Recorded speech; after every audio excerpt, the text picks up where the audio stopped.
प्यारे बच्चों, आज की कक्षा 6 की हिंदी विषय की वर्कशीट नंबर 12 आधारित है वह चिड़िया जो कविता पर। इस कविता को लिखा है केदारनाथ अग्रवाल जी ने और यहाँ पर जो कविता का अंश दिया है उसे पढ़ के हमने इसके आधार पर प्रश्नों के उत्तर देने हैं। तो पहले पढ़ते हैं इस कविता के अंश को। वह चिड़िया जो कंठ खोलकर बूढ़े वन बाबा की खातिर रस उड़ेल कर गा लेती है, वह छोटी मुंह बोली चिड़िया नीले पंखों वाली मैं हूं, मुझे विजन से बहुत प्यार है। यहाँ पर चिड़िया कहती है कि वह कंठ खोलकर बूढ़े वन बाबा की खातिर रस उड़ेल कर गा लेती है। अब यहाँ पर बूढ़े वन बाबा जो है वो पुराने घने जंगल को कहा गया है।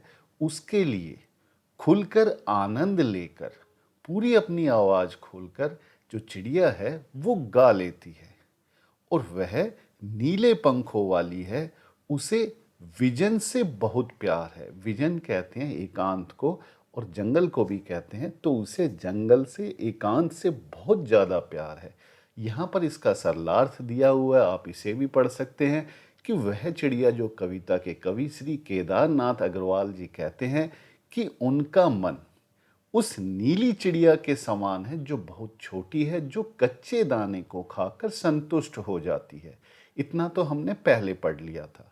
अब इन पंक्तियों में कहा गया कि वह चिड़िया अपने सुरीले कंठ से बूढ़े पुराने घने वन में जाकर रस से यानी पूरा आनंद लेकर मधुर गीत गा लेती है।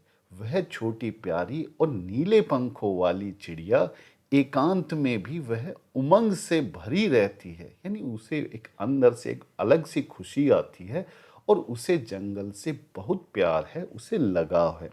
तो चलते हैं इस पर आधारित जो प्रश्न हैं उनकी तरफ। पहला प्रश्न है कि सही अर्थों के साथ मिलान कीजिए। तो इधर कुछ शब्द दिए हुए हैं, कुछ इधर दिए हुए हैं, आपको इनको मिलाना है। तो पहला है संतोषी। तो इधर हम देख सकते हैं संतोषी का अर्थ होता है संतोष करने वाली। तो हम ऐसे रेखा से इसे मिला देंगे। दूसरा है बूढ़े वन बाबा।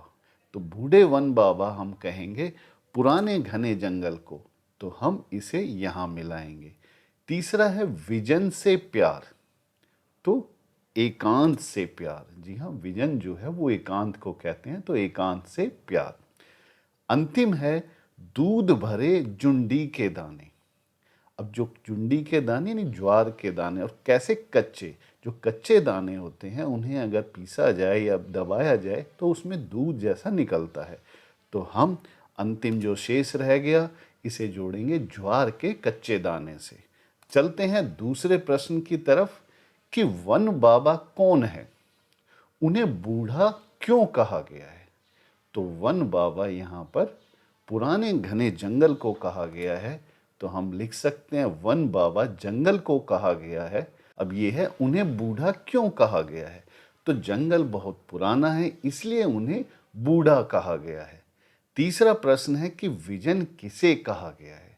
विजन जैसा कि हम जानते हैं कि एकांत को कहते हैं और विजन जंगल को भी कहते हैं, क्योंकि वहाँ पर सुनसान होता है, निर्जन होती है वो जगह। तो विजन एकांत और वन को कहा गया है। चिड़िया विजन से प्यार क्यों करती है, तो वह जंगल के एकांत में उमंग से भर जाती है और आनंद लेकर गीत गा लेती है, इसलिए उसे विजन से प्यार है। चौथा प्रश्न है यहाँ पर चिड़िया किसके लिए गाती है। तो वहाँ पर दे रखा है चिड़िया वन बाबा के लिए गीत गाती है, और आप इसको ऐसे भी लिख सकते हैं कि चिड़िया पुराने घने जंगल के लिए गीत गाती है, ये भी आप लिख सकते हैं। पांचवा प्रश्न है कि नीचे कुछ पक्षियों के नाम दिए गए हैं, उनमें यदि कोई पक्षी एक से अधिक रंग का है तो लिखो कि उसके किस हिस्से का रंग कैसा है।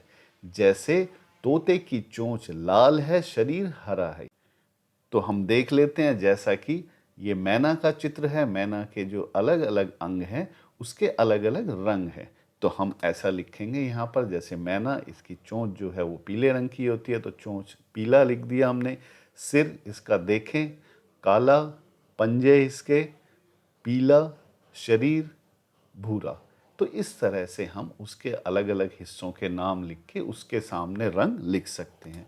एक और उदाहरण ले लेते हैं मोर का। मोर भी आपने देखा, उसकी गर्दन जो है वो नीली होती है, पंख जो है हरे और नीले रंग के होते हैं, पैर जो है हल्के भूरे होते हैं या हल्के से सफ़ेद भी दिखाई दे।